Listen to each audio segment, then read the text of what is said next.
lectures started 125 years ago.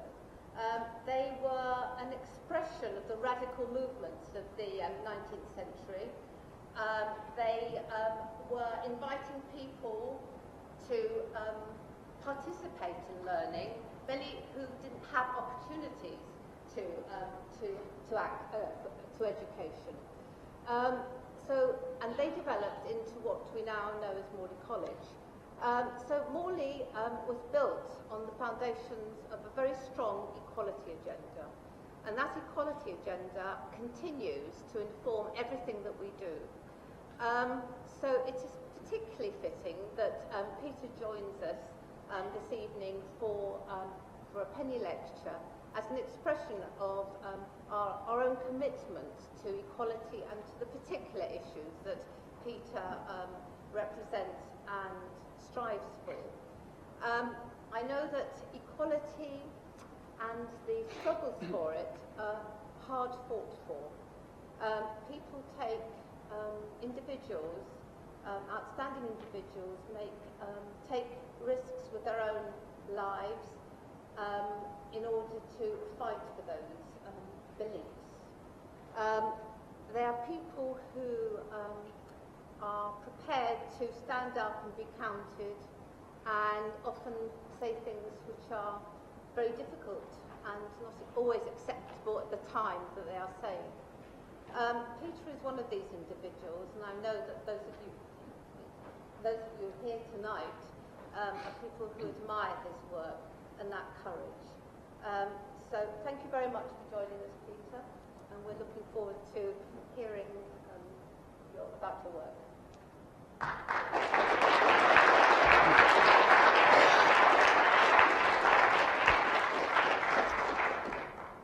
Thank you very much. It's my great honour to be part of the penny lecture tradition, a tradition of radicalism, a tradition of challenge. I'm also very honoured that Morley College has set up this event as part of LGBT History Month. This is the month in the year when we try to focus on the interests, needs and agenda of the LGBTI community, and we strive to meet the still remaining challenges. And this, of course, is the theme tonight. After same-sex marriage, what more is there to do? Many people have assumed that now we have same-sex marriage, now that the last great legal obstacle to equality has been overcome, that it's more or less done and dusted. That when it comes to the human rights of lesbian, gay, bisexual, transgender, and intersex people, we've got it. We've done it. Game over. Goal scored.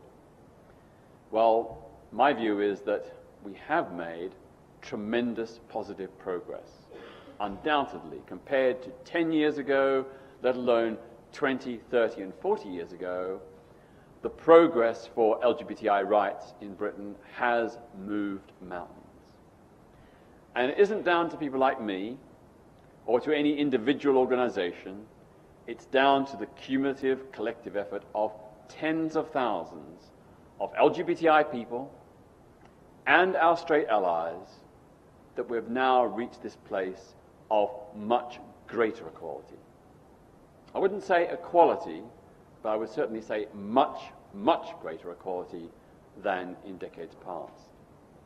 So I think we need to acknowledge and thank all of those people who've been part of this great historic social movement to end homophobic, biphobic, and transphobic discrimination and oppression.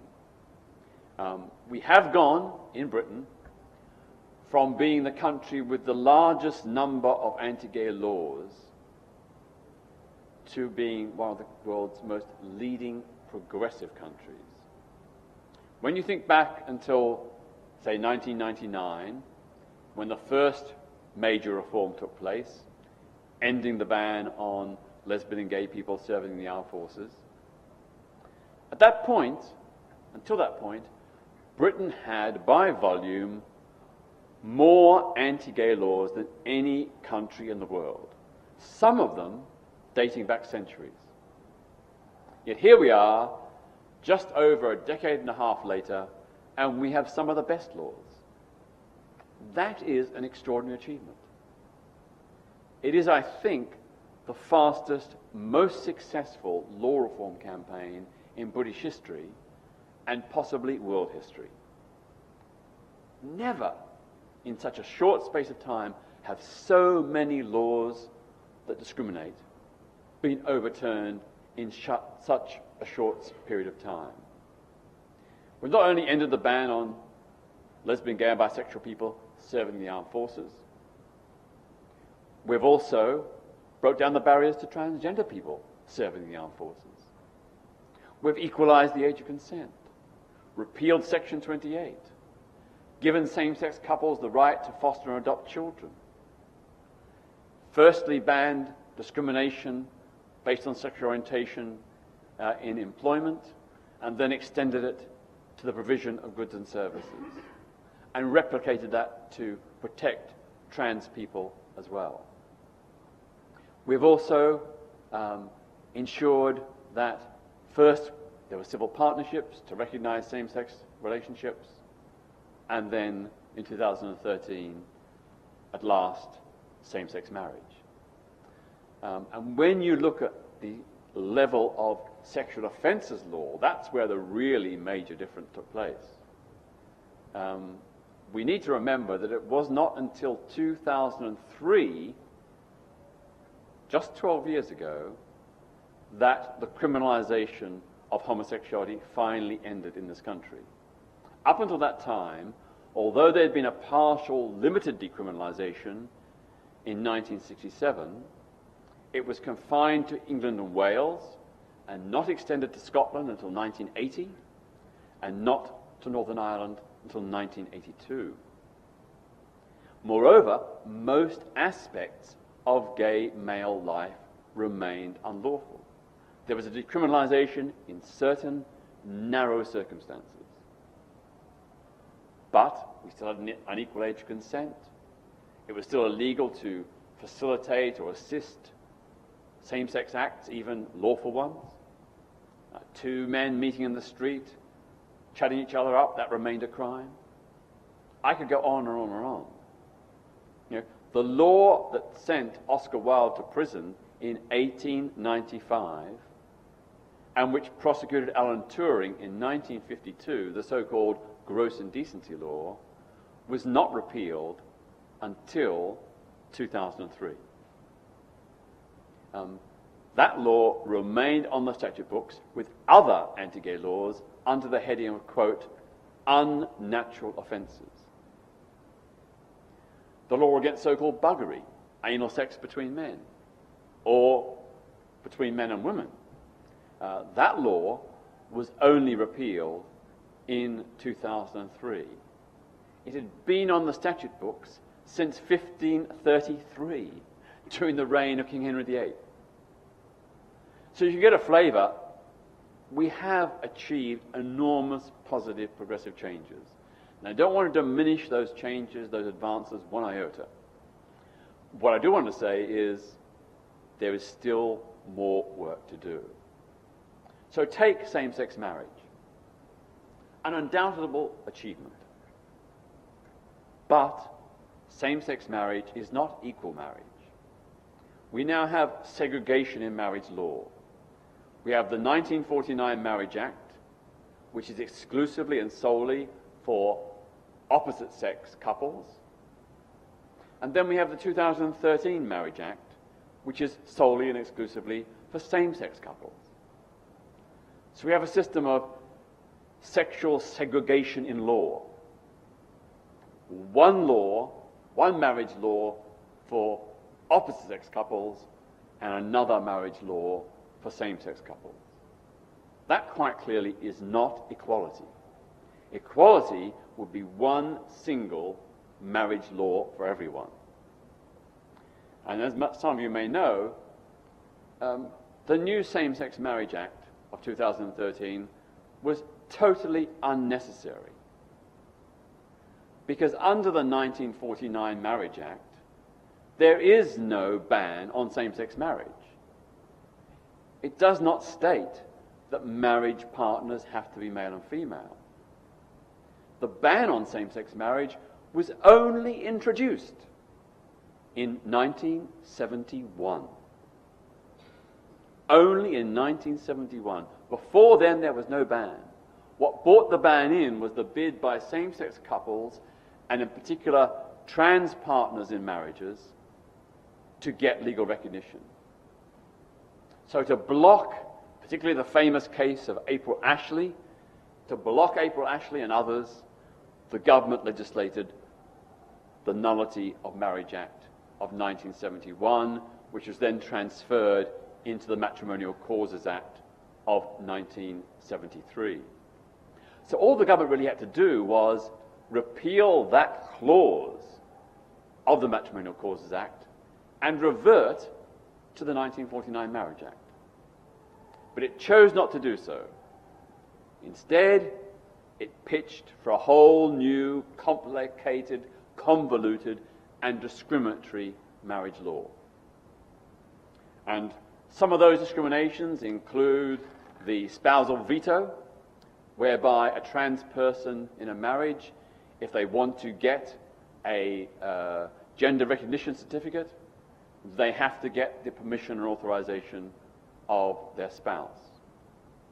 They don't have to get permission of their spouse to go abroad, to do all kinds of other things, but they have to get it under the law if they want a gender recognition certificate.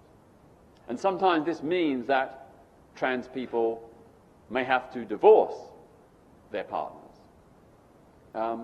It's an unnecessary, deeply offensive aspect of discrimination. And I'm very, very proud of the Scottish government, which refused to include the spousal veto in its same-sex marriage law. So there's no trans spousal veto in the Scottish legislation, and quite right. We also have the discrimination in pension inheritance. Under the 2013 Marriage Act and under the previous Civil Partnership Act, same-sex couples in both forms of legal recognition do not have the same rights to inherit their partner's pension when their partner dies. If they were in a heterosexual marriage under the 1949 Act, they could inherit, in most cases, the full pension contribution of their deceased partner. But under the Civil Partnership Act and the Same-Sex Marriage Act, they're only lawfully entitled to inherit pension contributions dating back to 2005, or in some circumstances to 1988. So if a deceased partner had been paying into their pension pot since 1960, the surviving partner in a civil partnership or a same-sex marriage would lose 2 to 3 decades worth of pension inheritance entitlement. That is a mean, vindictive act of discrimination. There's also, of course, let's not forget, the ongoing ban on same-sex marriage in Northern Ireland. There, same-sex couples do not have the right to secure same-sex marriage. And that ban has been sustained, I think, in 2 or 3 votes in the Northern Ireland Assembly, because the DUP, the Democratic Unionist Party, has vetoed same-sex marriage. So there's another issue that is still ongoing and unresolved. Another question is the way in which all the very fine positive equality laws we have contain within them limited, qualified, but real exemptions for religious organizations. not just places of worship, but faith-run schools, hospitals, nursing homes, shelters for the homeless, and so on. In certain circumstances, if they can demonstrate that it would be against their, quote, religious ethos, they have the right to discriminate against LGBTI people both in employment and in the provision of services. Now, I don't share a religious faith, but I do believe the right to believe in religion is a human right. I do defend the right of people of faith to hold their beliefs and to not be discriminated against because of them. Sadly, for some people of faith, that is not reciprocated. They take the view that because of their faith, they should be above the law. They should be exempt from all the equality laws that apply to everyone else. Now, my view is discrimination is not a religious value. In my book, the love, the ethos of compassion that's the heart of all the great religions ought to be against discrimination, ought to be in support of equality. And of course, religious people are entitled to believe that homosexuality is wrong. I'm disappointed they may hold that view, but that's their right in a free society. They're under no obligation to marry a person of the same sex. But when it comes to treating other people in the community, they have an obligation to treat all of us with fair and equal treatment. And that applies not just to sexual orientation and gender identity, but also to race, gender, disability, and so on. So I think the time has come to end those exemptions in the equality laws. Time has come to say that we should live in a society where everyone has equal rights to equal treatment and equal rights to protection against discrimination. Another very burning issue is the ongoing question of homophobic, biphobic, and transphobic bullying in our schools. Over 50% of all young LGBTI kids say that they have experienced or witnessed homophobia in the classroom or the playground. Over 50%. Sometimes they even report it comes from teachers. It's probably a very much small number of teachers, but it's shocking that any teachers may share homophobic views and express them. Only half of all schools currently have an anti-bullying program that specifically addresses homophobic, biphobic, and transphobic bullying. Only half. And there's anecdotal evidence that bullying is worst in faith schools and that faith schools do the least to tackle it.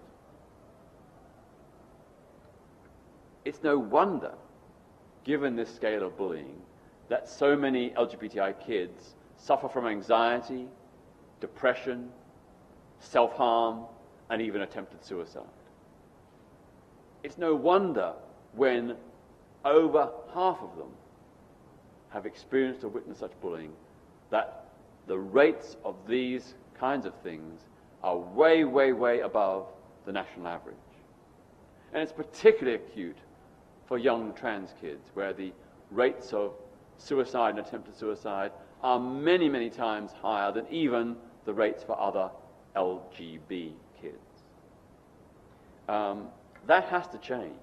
That has to change. And as you know, last week, a report from MPs recommended that not only should sex and relationship education be compulsory in every school, which it currently is not, but also it should be inclusive of LGBTI issues.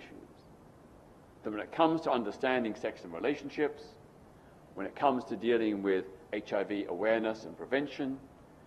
There needs to be specific addresses to the needs and welfare of young LGBTI kids. I'm glad that the Greens, Labour and the Lib Dems are committed to this, but not the Conservatives. In fact, David Cameron didn't even, as far as I know, reply to the letter sent by the campaign calling for mandatory sex and relationship education inclusive of LGBTI issues. That's a huge disappointment and a failure by the Prime Minister. Because if you want to tackle homophobic, biphobic and transphobic bullying, if you want to tackle anti-LGBTI hate crimes, it's got to start with education. We all know that young people are not born bigoted. No child comes out of the womb with prejudices. Those are learned. They learn it from other kids and sometimes, sadly, from parents and other adults. Now, my view is that education around LGBTI issues can make a difference. Early intervention to challenge prejudice can make a difference and help reduce the scale of bullying and subsequent hate crime. And I talk about hate crime, we still know that today about a third of all LGBTI people have been victims of hate crime. 1/3, that's nearly 1 million people. And it can range from abuse and threats and insults right up to actual physical violence. You're all familiar with the case of Ian Bainham, who was kicked to death in Trafalgar Square. Kicked to death in Trafalgar Square by a group of young people who made homophobic remarks against him. That is an indictment of the failure of our society and our education system in particular to address these issues. So I would say that not only do we need sex and relationship education that's inclusive of LGBTI issues, we also need equality and diversity lessons. I would introduce them from the first year of primary school at an age-appropriate level and continue them every year throughout a young person's education. And I wouldn't just have them tackle anti-LGBTI prejudice. I'd also have those lessons tackle racism, misogyny, prejudice against disabled people, travellers, ex-prisoners, refugees, immigrants. I want to live in a society where we all are equal and accepted. And I believe the education system has a key role to play. And where equality and diversity lessons have been trialled in some schools, the evidence is that the level of prejudice goes way down. That bullying is significantly reduced. I'm not saying it will end it, but I'm saying it can dramatically reduce it. Another issue that's unresolved is the sometimes unequal interpretation and enforcement of the law. So in other words, it is all very well to have good equality laws. That's fantastic. But the key issue is interpreting them and enforcing them. And we sadly know that in too many cases, a minority I'm sure, but too many cases still, not always are the laws that protect LGBTI people enforced. Some of you will be familiar with the case of Sheikh Abdullah Al-Faisal, who about 10 years ago advocated the murder of Jews and Hindus. He was promptly arrested, put on trial, convicted, and jailed for 9 years. Actually, in my view, a slightly excessive sentence, but he certainly deserved some serious punishment. But what was odd was that soon afterwards, Imam Abdul Muhad in East London did exactly the same thing, but advocated killing gay people. He wasn't even taken to court. Despite 4 witnesses, the CPS refused to prosecute. Why the double standards? Why do you get 9 years when you say kill Jews and Hindus, but you don't even get anything, not even a conviction, when you say kill homosexuals? It's double standards. We know about the 8 Jamaican reggae and dancehall singers, people like Buju Banton, Bounty Killer, Elephant Man, Vibes Cartel, TOK, and so on. We know that for years they put out records openly inciting, glorifying, and endorsing the murder of LGBTI people. Buju Banton had a track called Boom Bye Bye. The lyrics roughly which went, take a gun, shoot a queer in the head, pour acid over him, and burn him alive. That song was being played on commercial and BBC radio until Outrage, the LGBTI human rights group, had a big campaign in the 1990s. And it took us some years to get the BBC to stop playing those tracks. They would have never entertained the idea of giving airtime to a singer who said kill black people, kill Jews, kill Muslims, and so on. But they thought it was sort of okay to give these singers a platform. And successive Home Secretaries gave these performers visas and work permits to come in this country to make money out of their murder music. Labour did it, the Conservatives and the Lib Dems have done it. Some of you may be familiar with Louis Farrakhan, the leader of the Nation of Islam in the United States. Now, I don't share his politics. I don't share his faith. But he's been banned from this country for at least 20 years, and as far as I know, he's never advocated killing anyone. So the question is, why is he banned, who's never advocated killing anyone, when these murder music singers have been given a platform? And why is it when they perform, the police have gone out of their way to protect them, to make sure the concerts go ahead? The Metropolitan Police, with all their fine commitment to equality, diversity, LGBTI rights, they were openly protecting these singers. I'm not saying they should be harmed or anything, but the police were stopping, attempts to blockade the concert venues and things like that. We weren't doing it because they were homophobic. Reluctantly, in a free and open society, I don't believe in banning people unless they cross the red line of indulging in threats, harassment, or incitements to violence. That's what these singers were doing. There were other reggae dancehall singers who were homophobic, but they didn't do any of those things. They weren't threatening, harassing, or inciting violence. We didn't campaign against them. We protested them, but we didn't campaign to get them banned. And you might ask, well, why didn't we get more support? Why is it that the Metropolitan Police never tried to arrest and charge them with incitement to murder, which is a very serious criminal offence? I can remember not far from here, a few years ago, well, quite a few years ago, we better say allegedly racist and neo-Nazi band Screwdriver were going to hold a concert. And I was alerted to it and reported it to the police.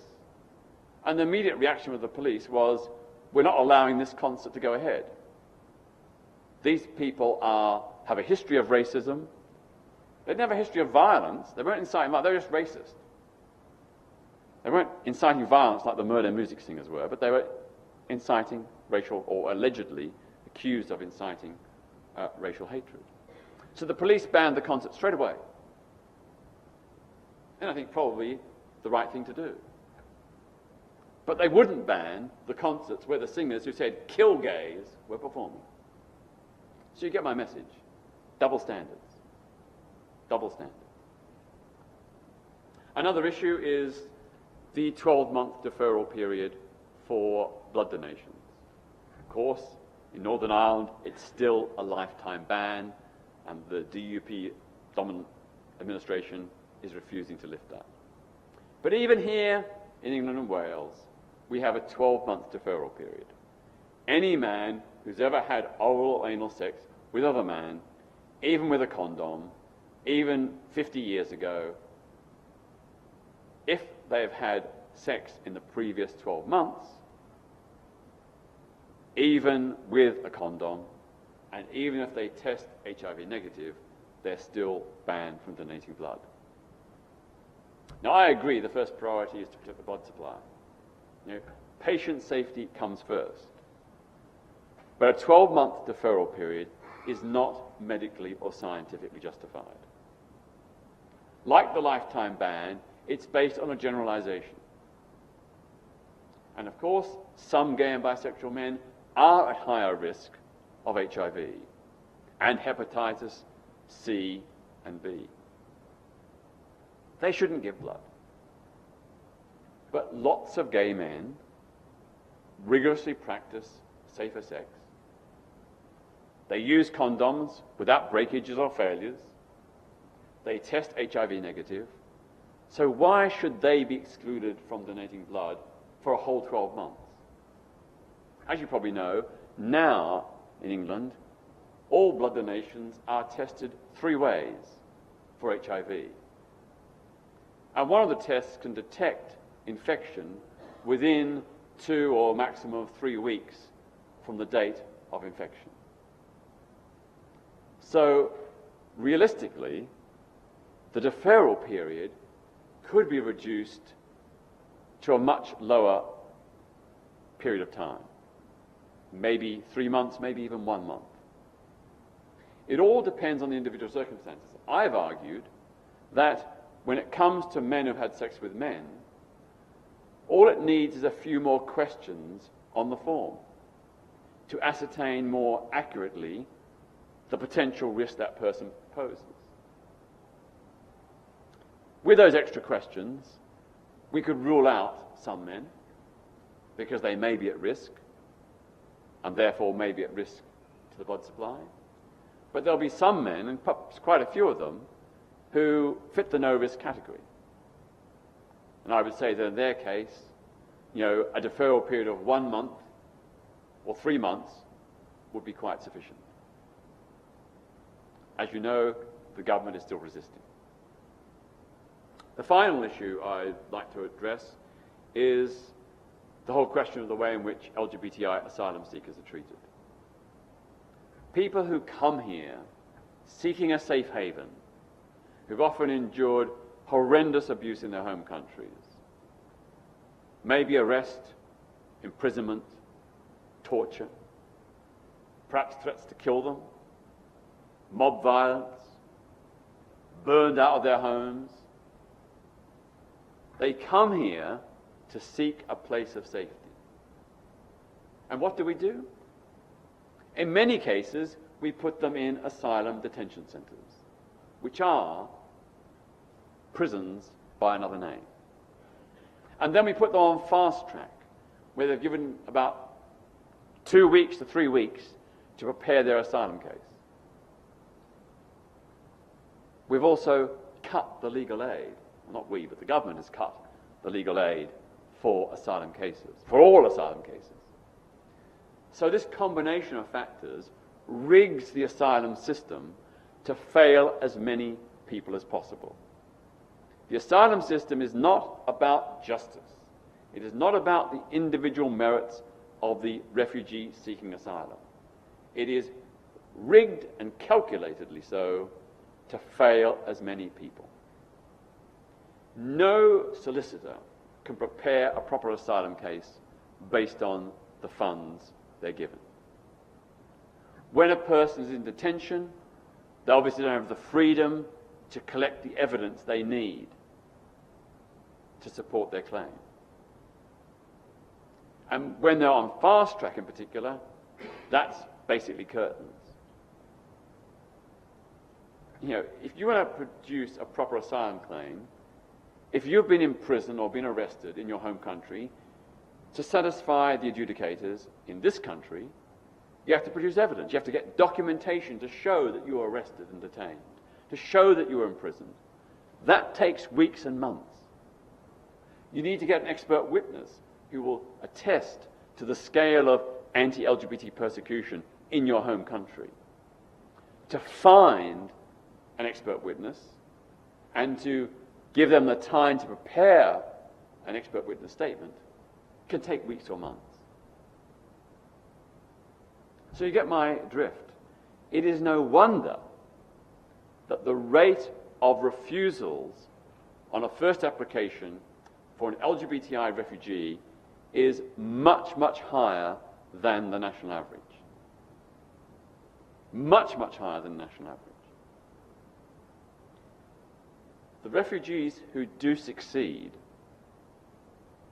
whether they're LGBTI or straight, whether they're fleeing gender identity or sexual orientation discrimination, or fleeing ethnic, political, or religious persecution, the ones who succeed are the ones who can afford to pay high-powered, high-flying lawyers,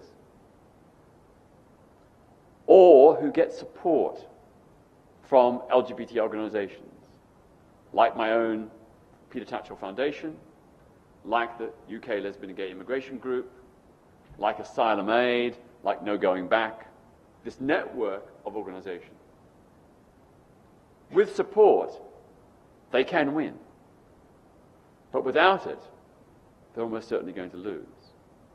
And I've got to say that in 2014, my foundation individually, personally helped, I think it was 85 refugees from countries diverse as Iran and Iraq, Nigeria, Uganda, Saudi Arabia, India, Pakistan, and so on. We did not last year lose a single case. But that's only because we supported them. If they didn't have that support, many of them, perhaps most of them, would have lost. There's one case now pending on an appeal, which we hope will, they were initially refused. It was 2 young men from Pakistan. They were initially refused. It's now an appeal, and we think that they will win. But that support is the key, and it shouldn't be that way. Those individuals should not have to rely on organizations like ours to help them to get their claim. So there is clearly work to be done. As I said at the start, we have made huge positive gains. Huge positive gains. But there's more work to be done. And that must be our quest, to finish the yet unfinished battle for LGBTI rights in Britain. And then also to not forget the wider global struggle for LGBTI rights. As you all know, today, in nearly 80 countries around the world, there is still a total prohibition on same-sex relations. Mostly sex between men, but also in some countries, sex between women as well. In many countries, there is a widespread persecution of transgender people. So you have the paradox of quite liberal countries like Mexico and Brazil, where there are no official laws against trans people, but the reality is there are right-wing death squads that have a program of what they call social cleansing, where they target sex workers and LGBTI people, and in particular trans people. Trans people suffer acutely and specifically from those horrific murders in Mexico and Brazil. When you take the bigger picture, of those nearly 80 countries that totally criminalize same-sex relations, some of them have maximum penalties of just a few years imprisonment. Some of them, like Egypt, barely have any laws or no real laws against homosexuality, but they use other laws against so-called debauchery. And then, of course, there are countries where there's life imprisonment. Everybody's made a huge fuss over Uganda's Anti-Homosexuality Act, which was passed in the previous years and then overturned and annulled by the courts. What people seem to forget is that already in Uganda, the maximum penalty for homosexuality is life imprisonment. And then we have about half a dozen countries where the maximum penalty is death. There's a death penalty for same-sex relations in half a dozen or so countries. What's particularly shocking, perhaps, is that more than half of these countries are members of the Commonwealth, an association of nations which is ostensibly committed to democracy, human rights, equality, non-discrimination, and individual freedom. Those principles are long-standing Commonwealth principles which were reiterated in the Commonwealth Charter, which all the member states signed up to. Yet 41 out of the 53 Commonwealth member states still criminalise homosexuality in all circumstances. 7 of them have life imprisonment.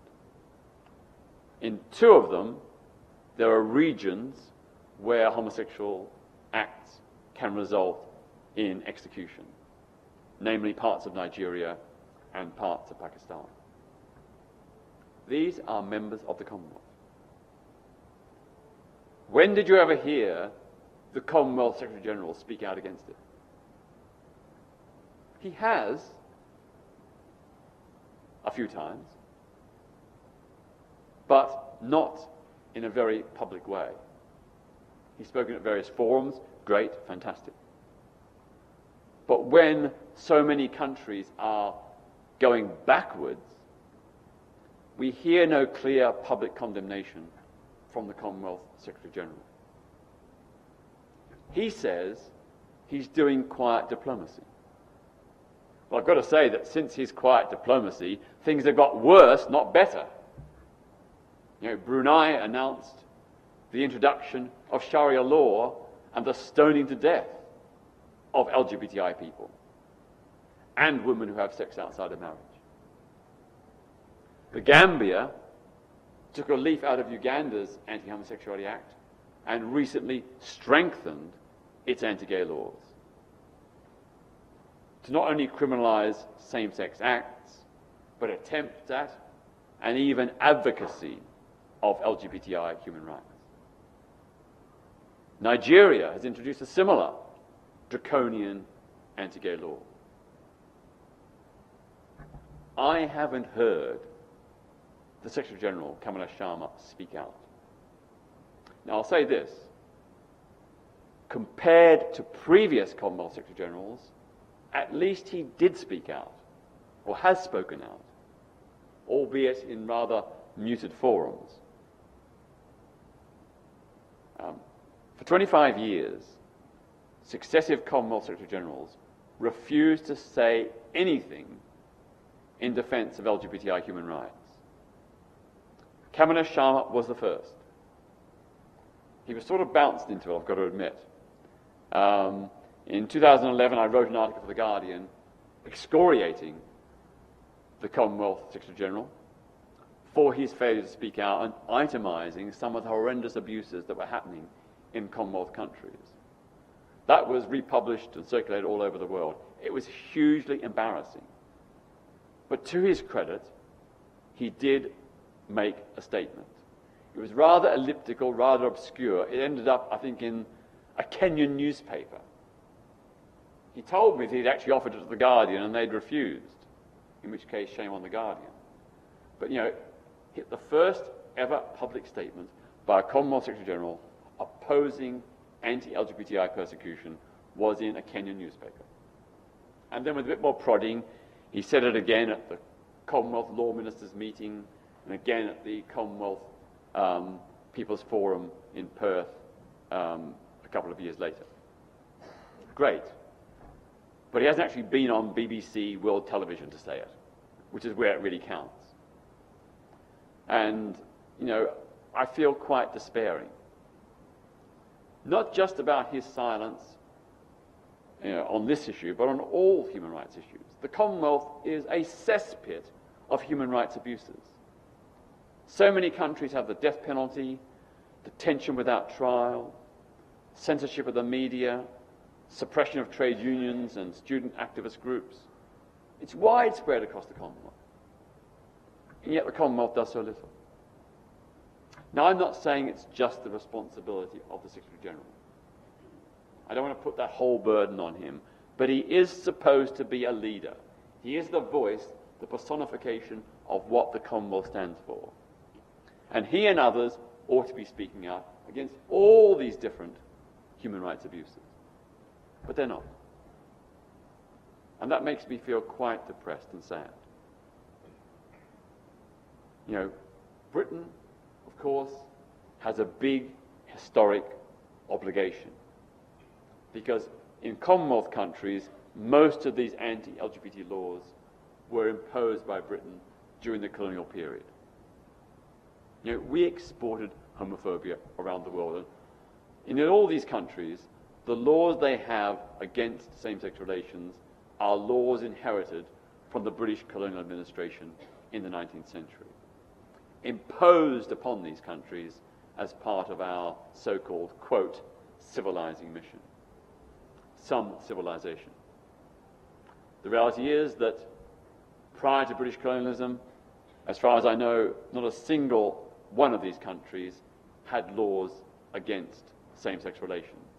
In some of these countries, it was actually either tolerated or tacitly accepted. In a few countries, it was institutionalized and even ritualized. Now, there's a great book by Rudy Blythe called The Geography of Perversion, which shows that how in the colonial era, it wasn't just, of course, the colonial administration which imposed anti-gay laws, it was also the Christian missionaries sent out from this country which created the ideology of homophobia, biphobia, and transphobia. And these twin pressures created a culture of hatred and prejudice. And in his book, Rudy Blythe very clearly sets out that there was a very clear correlation between homophobia and racism. That the colonial administrators, the explorers, the soldiers, and so on, plus the missionaries, would often say how shocked and repelled they were by these heathen, pagan practices of homosexuality. And they argued this was proof that these people were savages, were barbarians who needed to be civilized. And therefore Britain was right to impose these draconian laws, to bring them to civilization, to bring them out of the darkness of these evil, abominable same-sex practices. So you can see that racism and homophobia were interlinked. The existence of homosexuality was used in a racist way to justify the so-called civilizing mission. We are, of course, in a period now where there is some considerable backlash. I mentioned the new laws in Brunei, Nigeria, and Uganda. Many other countries, Russia, the Gambia, the list goes on and on. We are in a period of backlash. But, awful though it is, it only concerns about 15 to 20 countries. That's way too many, but only 15 to 20 out of, I think, 193 members of the United Nations. It's a minority. Still, overall, the progress is moving forward. The trend is towards greater global freedom for LGBTI people. I've been very heartened. Vietnam just recently scrapped its ban on same-sex marriage. Nepal is considering introducing same-sex marriage. A parliamentary committee has recommended it. Long before Britain, Argentina and Uruguay had same-sex marriage. The tiny Pacific state of Palau and northern Cyprus have decriminalized homosexuality in the last year or so. So there are lots of positive things happening. The most positive one of all, which of course is the emergence of LGBTI communities, movements and struggles in so many different diverse countries. Some of them are overt, some covert because of repression. But I was amazed, I think 2 or 3 years ago, to learn that there was an underground LGBT movement in Sudan. In Sudan, where the death penalty exists for same-sex relations. Not only does that group covertly meet, but it even had covert meetings with politicians with a view to overturning, or at least ameliorating, the anti-gay laws there. That was incredibly brave, incredibly brave. But something happened in Sudan. We still don't know the full truth. You know, it's alleged that there was some infighting between that group and some other group or some international agencies. We don't know. But anyway, as a result, the group has had to fold and most of its members have fled abroad. But the fact that they even tried in those adverse circumstances, one of the most unlikely places on earth, shows that we are winning. We are moving forward. Perhaps we haven't won, but we are making gains. We're rolling back the invisibility that has so often blighted our communities in so many countries. So that gives me hope. It gives me great, great hope. For me, queer freedom is an unstoppable global trend. No amount of repression can hold it back. Maybe temporarily things will go backwards, but the long-term historical trend is towards greater LGBTI freedom. So I'm very, very confident that one day we will make homophobia, biphobia, and transphobia history. Thank you.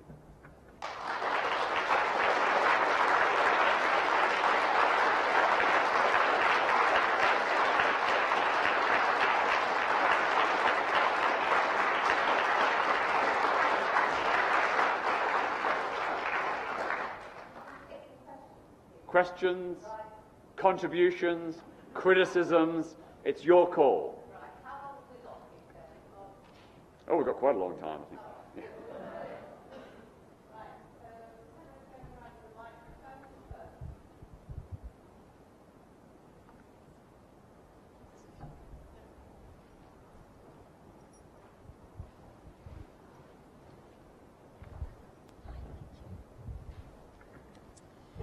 Hi. You talked a bit about homophobic bullying in schools. What's your view on the proposal to open an LGBT school in Manchester? I mean, my initial thought is it's ghettoising. It also makes them a target. What are your views on that? Well, I think the ultimate aim, of course, is to make every school a safe place for every pupil. That's what we want to achieve. But as I explained, so many schools are failing. There are some schools that are okay and are doing good, but many, many schools are failing. And I think for vulnerable, damaged LGBTI kids who've perhaps been the victims of prolonged bullying, who perhaps developed severe depression, maybe even had thoughts of suicide, I think to temporarily put them in a safe space, you know, a specific gay-friendly school, would probably be a very good thing for their mental and physical health. Well, obviously it depends on where they are in their schooling education. If they're in the last couple of years, then probably they should go to that school and stay to that school until they finish their secondary education. But maybe if they were much younger, maybe they may only need that respite, you know, for a year or 2 or 3. Obviously, we should listen to what they say and feel. If they feel they need to stay in that school, then let them stay. But if they want to go back and resume, you know, in a mainstream school, then let them do that as well. I approve of the idea not as a permanent solution, but as a temporary respite. Much sort of the same way that, there were, black schools and colleges set up in the United States, to empower and advance young black kids who often were being let down by the predominantly white education system. So I think there's a similar analogy there. Well, if it became a generalized thing, but it's not. It's a small number of schools where there's perceived to be a particular need.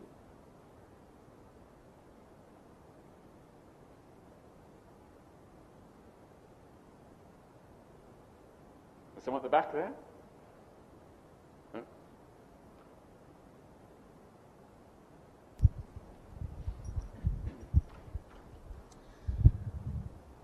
Hi, I'm interested in how different human rights struggles or changes in the law can kind of widen the experience of equality or the law for everyone.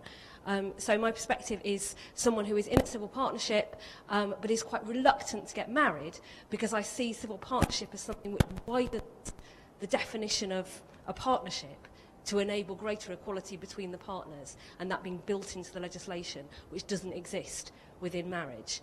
And also as a parent involved in a co-parenting relationship where the law doesn't reflect that my children have 4 parents, but yet there are so many diverse families, could the experience of LGBT families help to widen that experience for straight couples, for other people who don't feel like the current definitions of marriage and family kind of work for them? And I just wondered kind of your perspective on what other understandings of family and relationship and human rights can learn from or can be informed by the progress we've made in the last 10 years here. Well, I guess I'd say that for me, the battle for LGBTI equality has been a process which has helped make Britain as a whole a more liberal, tolerant society. In challenging anti-LGBTI prejudice, we've challenged a tradition or set of ideas that have been very backward and very oppressive. And I think it has helped a lot of people, a lot of straight people, to perhaps become more tolerant, not just of LGBTI people, but of difference in general. So that to me is a positive spin-off, a gain that everybody in Britain has made. And I think it's really interesting that the liberalisation of the last decade or so has coincided with the changes in laws and values around LGBTI issues. That's one point. Second point about marriage and civil partnerships and new models of relationship. The great irony is that I personally am not a great fan of marriage. Now, I share the feminist critique. I think there's all that historic heterosexual and patriarchal baggage that goes with it. I think if you look back at the way in which marriage originated, it was never really about love to begin with. It was all about male power, and in particular, the inheritance of property through the male line from father to son. Now, I accept that marriage has since evolved, but there are still residues of that sexist patriarchal history. I mean, just look at the terms husband and wife. An alternative meaning for the word husband is to manage and control, which sort of reflects the way in which some men treated their wives historically.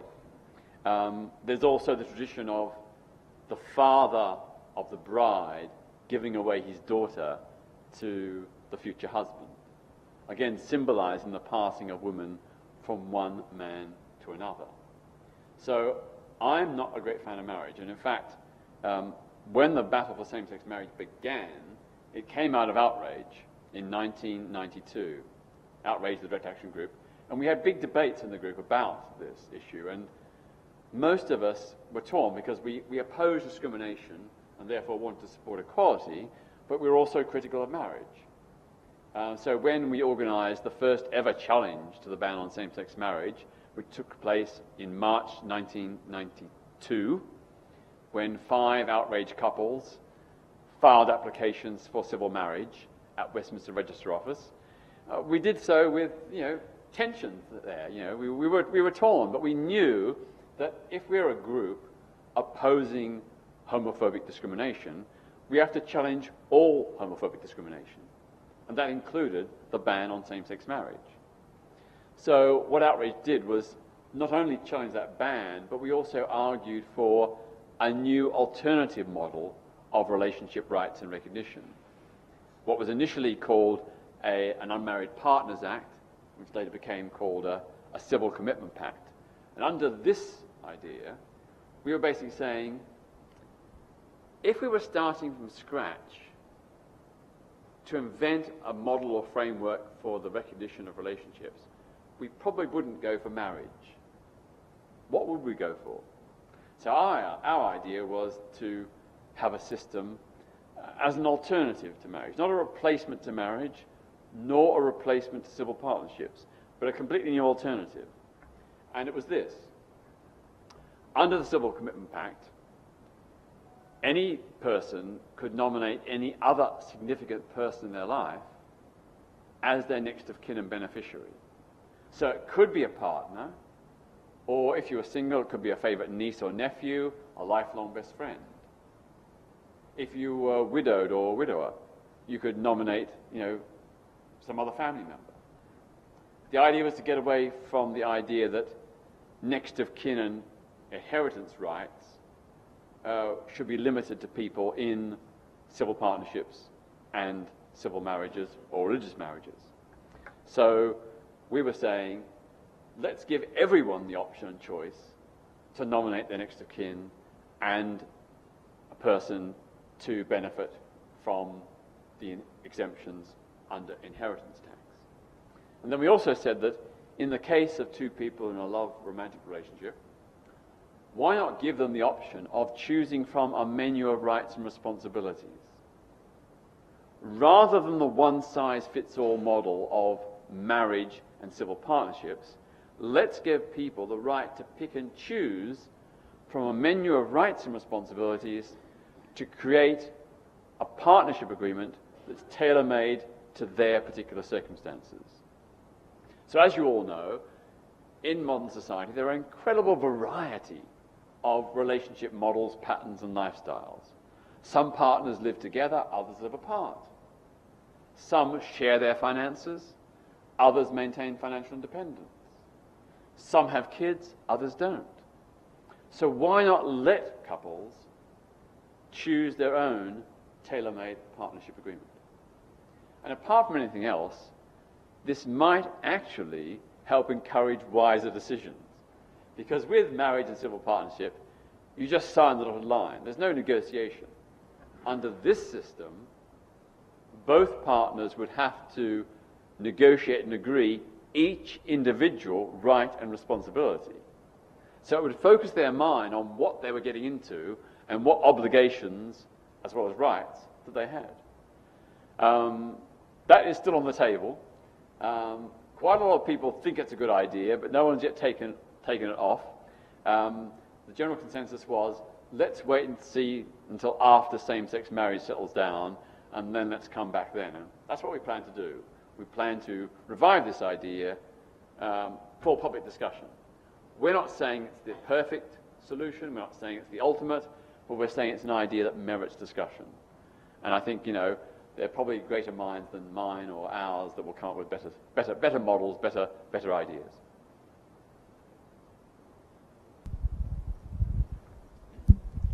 It's more a comment, actually, than a question. First of all, thank you very much. I found your talk informative, eloquent, and very pertinent. And I'd like to thank Morley College for organising it. One of the things that you mentioned, talking about education, is a strong focus on schools. And the new skills funding statement is quite depressing, announcing another 24% cuts in further education. I think last year here, the college ran a project called Educate That Prejudice, which was looking at embedding LGBT throughout the curriculum, but they are unique in what they're doing, and I think we shouldn't forget about further and higher education. It's not just schools, it's also the entire education system, and especially further education, which tends to be the forgotten part of education. Yeah, no, a very, very good point. Yeah, I agree. It's not just about primary and secondary level, also about further education, universities and colleges. And it is, quite depressing, first of all, the huge cuts that are coming in, when we know that education is such an important aspect of a civilized society and certainly a strong economy. How can you have a strong economy if you're wasting talent and not nurturing it and developing it? And that's what education is all about. I think there's also an issue in some further education colleges and some universities about the very there's a formal support for LGBTI students and rights, but when that conflicts with some faith extremists, that's quietly forgotten. So tonight at Westminster University, if I hadn't been doing this talk, I would have been at the protest tonight at Westminster University. Hathim al-Haddad, an Islamist extremist preacher, is giving a lecture. He's on record as saying the state should not interfere in domestic violence, that husbands should be free without state interference to appropriately punish their wives, including actual physical violence. He's on record as supporting female genital mutilation. He says that Muslims who turn away from their faith or don't hold his particular interpretation of Islam should be executed. And the death penalty should also apply to women who have sex outside of marriage and gay people. Now you ask yourself, what is a university, a supposed place of enlightenment, doing hosting such a person? I'm not saying whether he should be banned, but it is, to me, it is quite shocking. And for the last 2 or 3 years, we've been dealing with many universities where Islamist societies have been allowed to hold meetings with enforced gender segregation, where women are forced to sit separate from men because they're deemed unclean and might pollute the male, or might excite the male to sexual desire. I mean, this is absolutely vile patriarchy and misogyny. So these are other issues, and of course we have to be very careful. We are not blaming the Muslim community for the acts and views of extremist preachers. They are extremists, they're a tiny minority, but we also need to acknowledge that it's Muslim people themselves who are the prime victims. And I deal with many, many Muslim people in places of education and in wider society who are Muslim and who are victimized by other extremist Muslims for not dressing appropriately, particularly women, not dressing appropriately, gay, lesbian, bisexual, transgender Muslims who are victimized because of their sexuality or gender identity. And I've got to say that a lot of mainstream society seems to look the other way. They're embarrassed. They're afraid of being accused of racism and Islamophobia. Well, of course, it is not Islamophobic to challenge extremists who advocate and support the harming of other people. It would be, perhaps not Islamophobic, it would be something very bad to ignore it, which a lot of people are doing. So, while we must defend the Muslim community against prejudice and discrimination, we must stand up against those extremists.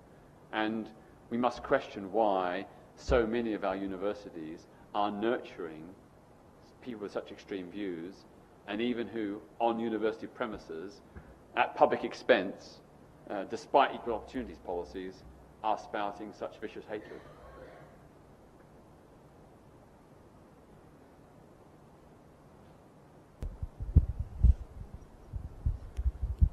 Hello. With Stonewall recently agreeing to campaign, or publicly campaign for trans rights, and often more letters getting added to the acronym, on and on and on, there's a negative thing, but there's this idea that there's a coherent group there. And I was just wondering how long you foresaw that lasting, whether you thought it was useful? Could you foresee it maybe disintegrating? And whether you think if it did disintegrate, the idea of that being a coherent group, would that be a positive thing? Or should we look for the possibility of a trans person to be horribly homophobic? Should that be a possible identity? And kind of, that coherence, how useful do you think it is?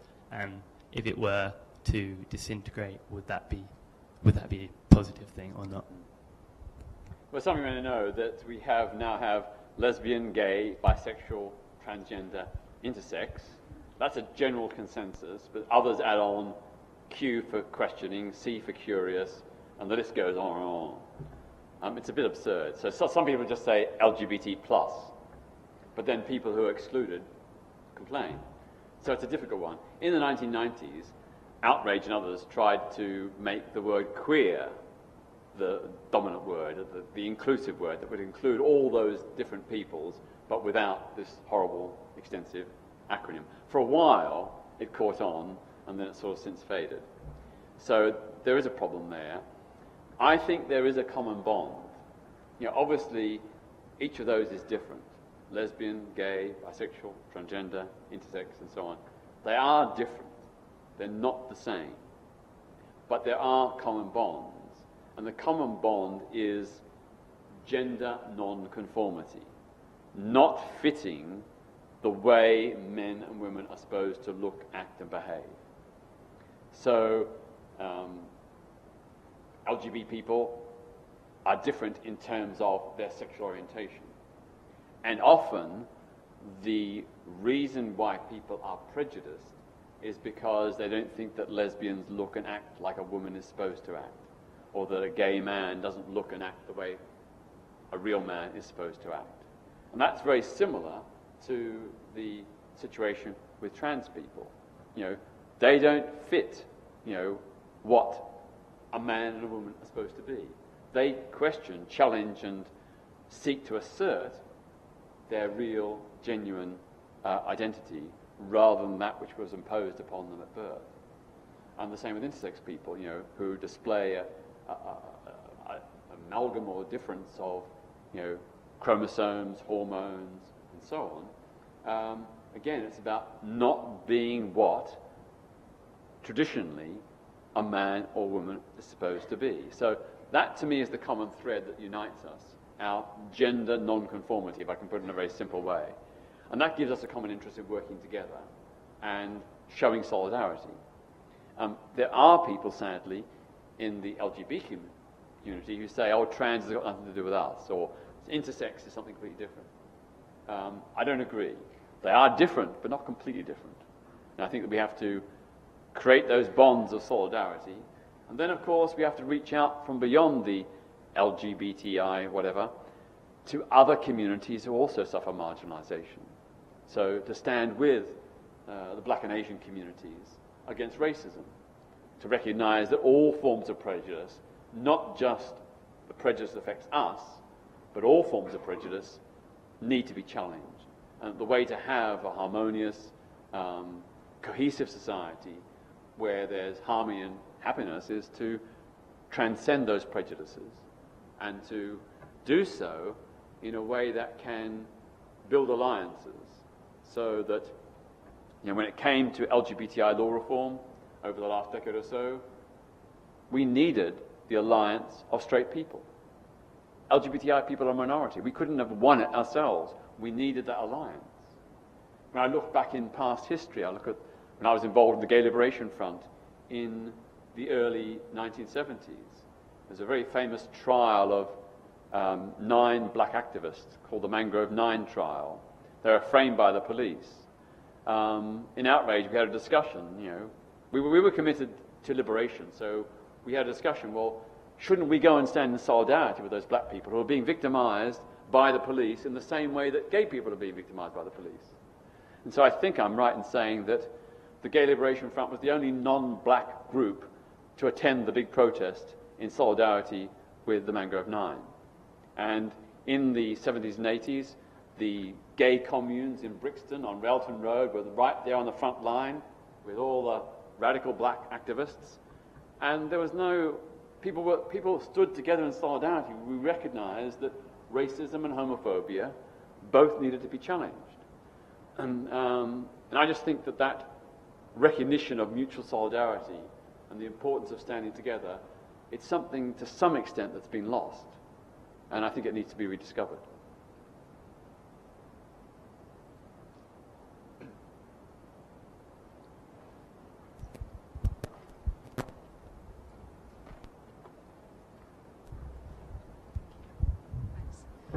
Some years ago, there was a lot of publicity around the issue of outing. Where do you stand on that issue? Well, for those of you who may recall, during the heyday of outrage in the 1990s, around about the 1993, we had a big debate within the group.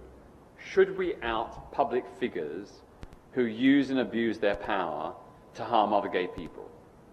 So church leaders, politicians and others. If they're gay in private but anti-gay in public, should we out them? And I've got to say, hand on heart, that I was one of the reticent ones. Lots of other people were saying, yes, expose these bastards, expose these hypocrites. And I was sort of saying, steady, steady, steady. But we had this internal debate over many months. And Outrage always tried to operate on a consensus. So the group was split, so we didn't take any decision for a long time. But eventually we decided, yes, it was morally justified to out public figures, not private individuals, public figures who were saying one thing in public and doing something in private. This to us was a form of queer self-defense. We were defending our community against people who were doing us harm.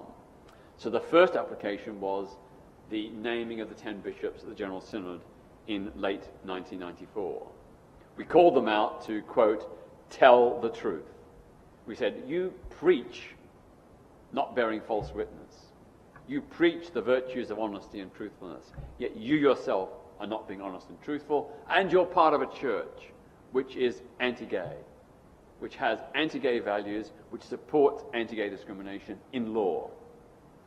And of course, you may recall that we were roasted, I think is an understatement, in the tabloid press, and I was branded public enemy number one, a homosexual terrorist, a gay fascist, a few other things. But it was never about outing people because they were gay in private. It was never about saying, you haven't come out, we're going to force you out. It was targeting homophobia and hypocrisy. And I've got to say that only one of those bishops denied it, and he was the one on which we had the most evidence.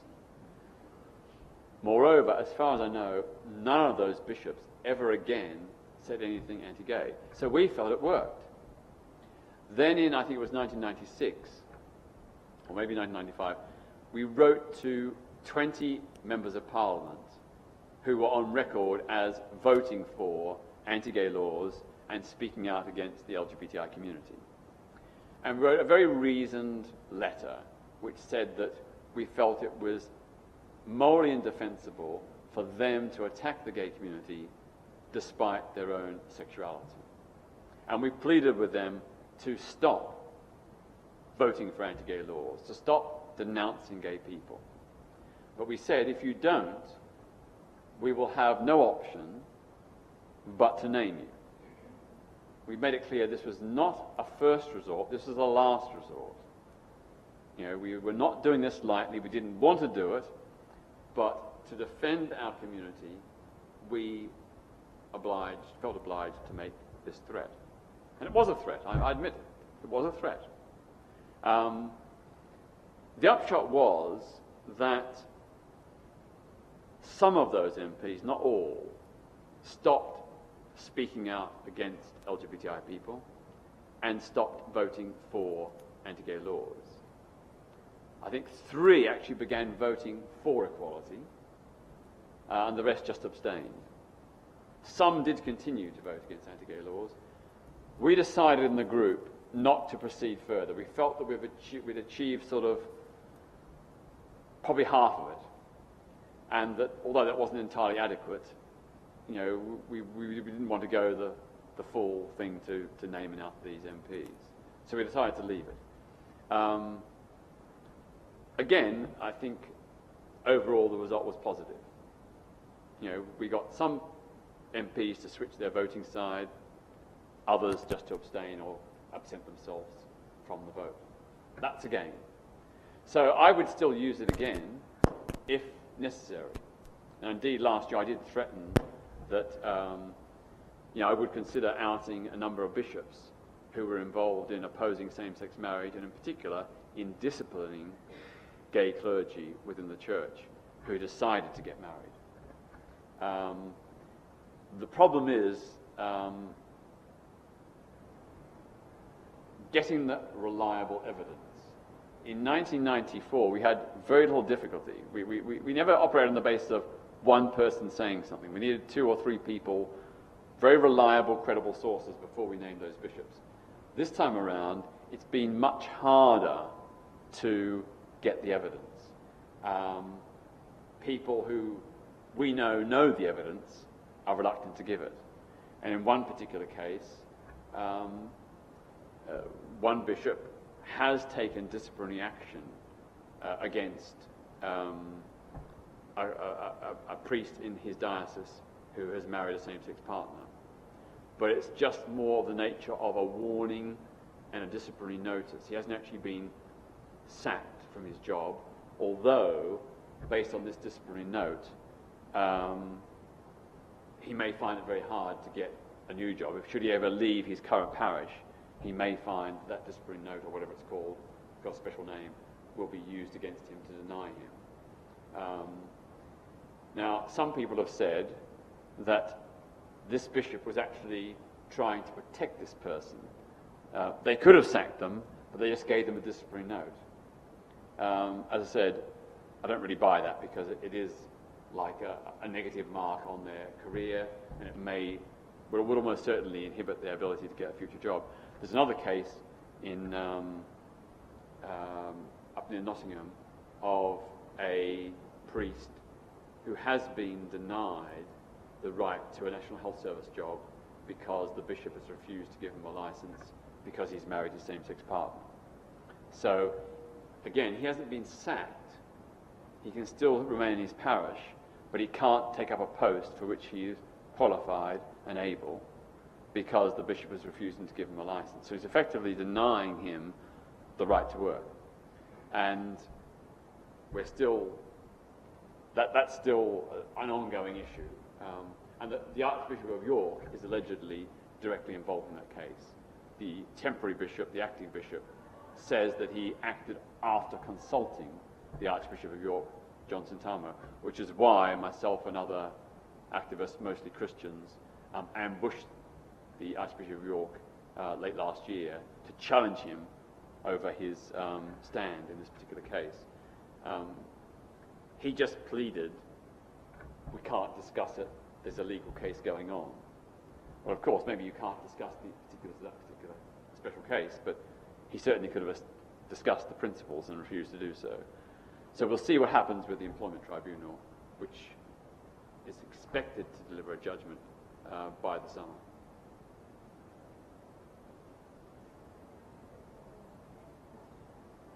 Yes.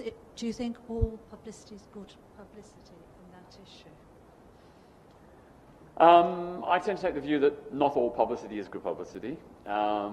Certainly, it was very difficult for me. When we outed the bishops, I was really, really vilified and demonized on an incredible scale. I mean, it was like as though I was an IRA car bomber or something, you know. And so that was very, very tough. And I think for a while it probably did damage my reputation, that of outrage, within the LGBTI community. A lot of people believed the nonsense written in the press that we were outing harmless old vicars who never said boo to a sheep. And they didn't get the message about the hypocrisy and homophobia. So that did damage us for a while, but probably only temporarily. But nevertheless, I'd say that it probably is, you know, sometimes it's something you have to do if you truly believe and sincerely believe it's the right thing, and if you think it can have a positive effect. And I think the positive effect of those bishops being named was worthwhile. But not only did those bishops, not as far as I know, ever speak out against gay people again, it also prompted the Church of England to set up the first ever dialogue, proper serious dialogue, with the lesbian and gay Christian movement, which they'd always refused to do. And then, a little bit later, the House of Bishops, which was not scheduled to discuss LGBTI issues, because of the outing, that became the dominant issue. And they issued one of their strongest ever condemnations of homophobia, which stands until this day. So again, although it hasn't solved homophobia within the church, it certainly has, it set a benchmark which wasn't there before.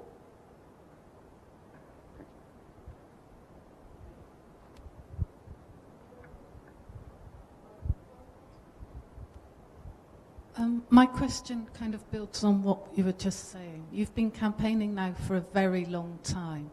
How do you manage to stay positive, or maybe not to make it so personal? What tips would you give to other people about how you maintain longevity and being positive and not getting too beaten down by the adversities that you face?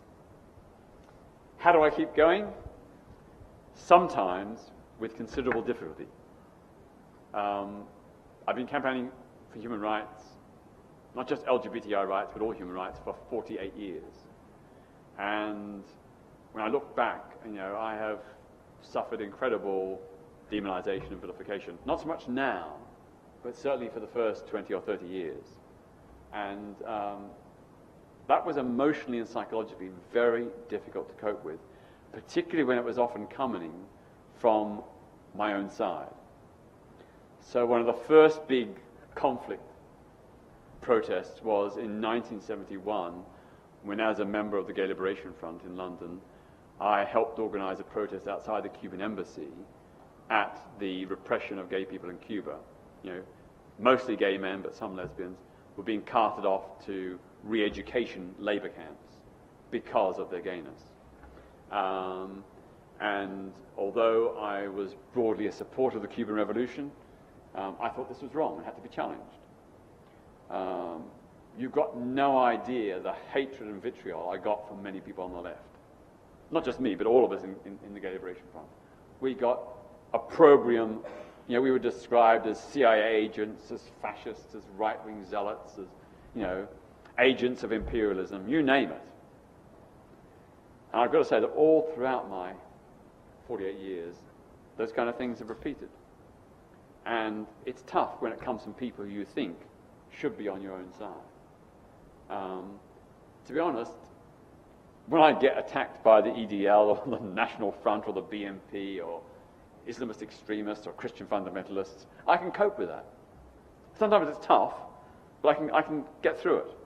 But when it comes from your own side, it is very, very difficult. And of course, I haven't just endured a lot of abuse and vilification, but actual physical violence. I've been attacked physically about 300 times this is over 48 years, so it's only a few a year probably. But when I stood in the Bermondsey by-election in 1983, canvassing on the doorsteps, I was attacked there alone about 150 times. There were 2 attempts to run me down in vans. I had 50 attacks. I can't remember exactly. Maybe I had about 30 death threats and about 50 attacks upon my flat, including bricks through the window. I had 3 arson attempts. I had a bullet posted through the letterbox. That was tough. And in the mid-1990s, the police discovered a plot to kill me by Combat 18, the neo-Nazi group. They uncovered explosives, bomb-making equipment, and semi-automatic weapons. And I was one of 10 people on a death list, which fortunately the police uncovered. You sort of think to yourself, boy, what happened if they hadn't discovered that? Combat 18, which was an offshoot of the National Front BNP, a neo-Nazi far-right extremist group, which were involved in many, many violent attacks. Lots of anti-racists and others were subjected to firebomb attacks or baseball bat attacks on them. So yeah, it has been difficult, but I guess what sustains me is sort of dogged idealism. You know, I just have this vision and hope of a better society, and a belief that in my own small, modest way that I can work with others to help make these things happen. And I look back over my life and see so many positive things have changed. You know, from my teenage years I was involved in the anti-apartheid movement, and finally, at the end of the 80s, you know, apartheid collapsed and South Africa transitioned to a multiracial democratic society. You know, for many years I championed independence for East Timor, which was invaded, annexed and occupied by Indonesia in 1975. And many people said, little tiny East Timor, they'll never ever get their freedom against the military might of Indonesia. But eventually they did. And I felt, first of all, I felt great for them, but also I sort of felt vindicated that, you know, I'd stuck at it despite all the naysayers and pessimists who said it wasn't possible. Again, when you look at LGBTI rights, I mean, I remember at the age of 17, when I realized I was gay, in 1969, I thought to myself, you know, I want to be part of this movement. What inspired me was reading a very small snippet, I think it was in a local newspaper, that thousands of homosexuals marched to New York to demand civil rights. I thought to myself, yes, that's what we need here. I want to be part of that. And then I thought to myself, you know, looking at the experience of the black civil rights movement, which I was very influenced by as a young person. As a young person, when I was growing up, almost every other day in the newspapers and the nightly television news, there were stories about the black civil rights struggle, about Martin Luther King, the Student Nonviolent Coordinating Committee.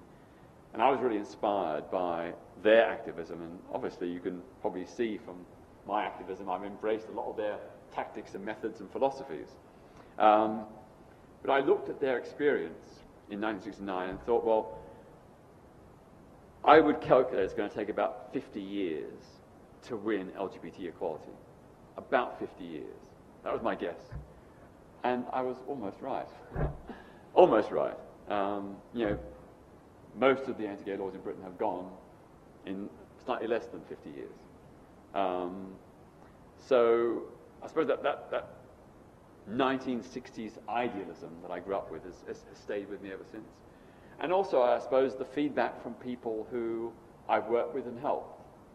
I can remember with great humility and feeling very honored that the man who later became the president of East Timor, Jose Ramos Horta, I helped organize a public meeting in London when he was in opposition in exile, and they were still fighting for their freedom. And at that meeting, even before they got their freedom, he paid a personal tribute to me and thanked me for the work I'd done. I'd been writing lots of articles in newspapers around the human rights abuses in East Timor. And, you know, that was to think that, you know, my small efforts had that recognition was both very humbling, and it sort of made me think, well, if he thinks that, then I was right to stick at it. I could repeat the same thing, you know, many, many times over. In the late 1980s, I organized the first ever march and human rights conference for people with HIV and AIDS, and got an incredible message from the then Assistant General Secretary of the United Nations, Sean McBride, saying this was a really groundbreaking initiative, and wishing all of us well. Of course, it wasn't just me. I was one of many people organizing this event and this conference. But little things like that, when people you look up to and know who themselves are great human rights advocates, when they recognize and give you the sense that you have done the right thing, that also enables you to deal with all the brickbats from all the other people. All the other people say it's not necessary, it's too soon, wait a bit longer, all the kinds of excuses. When people important, who've done important things themselves, tell you you're going on the right track, that does help sustain you. I suppose apart from that, I have some wonderful friends and people have been very loyal and supportive, and I reciprocate to them. You know, I'm not religious, but I throughout all my years, or well, certainly 30 years, I had great support from Reverend Richard Kirker of the Lesbian and Gay Christian movement, who himself has done remarkable things. You know, he took LGBTI Christians out from a place of extreme marginalization within the church to a place where they at last began to get some recognition. And so working with him and many other people in LGCM, or indeed, you know, Rainbow Jews, the Jewish lesbian and gay Christian, lesbian and gay group, or Imam, the Muslim LGBTI group, working with these other people and seeing their struggles, their successes, their guts in the face of, you know, often quite vile attacks from within their own communities. That's really awesome and inspiring. So, yeah, that's what keeps me going.